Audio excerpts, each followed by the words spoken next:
un conseil de défense écologique. C'est bien par rapport à l'écologie. Si on parle de l'écologie, Transition écologique. il y a plein de moyens de préserver l'écologie. Transition écologique, c'est Ah, l'écologie. Tout le monde en parle. À la télé, à la radio, sur Internet. Mais savez-vous vraiment ce que c'est ? Bah oui, c'est parler de la planète, dire que la mondialisation c'est pas bien, manger du quinoa, faire du vélo, Greta Thunberg et tout ce qu'il faut dire pour être élu, quoi. Pas exactement, non. Je vais essayer d'expliquer. Alors, vous allez être surpris, mais l'écologie, ce n'est pas marcher pour le climat, manger bio, voter Europe Écologie Les Verts. Alors, je pense que c'est très bien de faire ça. Mais le terme écologie, ce n'est pas ça. Dans notre société, ce mot est mal employé. En général, pour définir et comprendre un mot, il faut s'intéresser à sa racine. Alors, le mot écologie, ça vient du latin, du grec, du latin. Eh bien, je suis ravi de vous recevoir. Donc faut que je réponde, c'est ça ? Mais oui. Ok. Alors, l'écologie, ça vient du grec. C'est mon... du grec, ouais. C'est mon dernier mot, Julien. Jean-Pierre. Grec. Bah écoutez, félicitations. Écologie, ça vient donc du grec. Oikos, qui veut dire la maison, et de logos, qui veut dire étude, discours. Donc l'écologie, c'est en fait étymologiquement l'étude de la maison. La maison ? La nature, la maison c'est la nature, c'est la faune, donc nous, la flore, les champignons. L'écologie c'est l'étude des relations entre les êtres vivants. Ouais, ou comment les hippies vivent entre eux, quoi. L'écologie est une science, ok ? Assez jeune, c'est vrai. Elle s'est structurée en tant que telle, surtout au 19e siècle, avec des scientifiques connus qui ont fortement développé cette écologie, Darwin, Haeckel, et qui ont vraiment fait qu'aujourd'hui, l'écologie est une science au même titre qu'une autre. L'écologie, c'est donc la science qui étudie les relations entre les êtres vivants. Alors prenons un exemple, une forêt par exemple. La forêt, elle est composée de la faune, sangliers, renards, mésanges, humains, etc., de la flore, chênes, hêtres, jacinthes, et d'une multitude de champignons. Toutes ces espèces du vivant, qui prennent des formes variées, sont ce que l'on appelle la biodiversité, donc la diversité de la vie.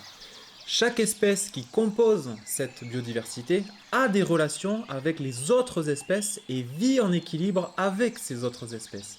L'ensemble de ces équilibres à cet endroit donné, donc dans notre forêt, forme un système écologique qui s'appelle un écosystème. Et celui qui étudie cet écosystème, qui fait donc de l'écologie, s'appelle un écologue. Cet écosystème peut rencontrer des perturbations. Par exemple, la construction d'une route va détruire une partie de la forêt et la couper en deux.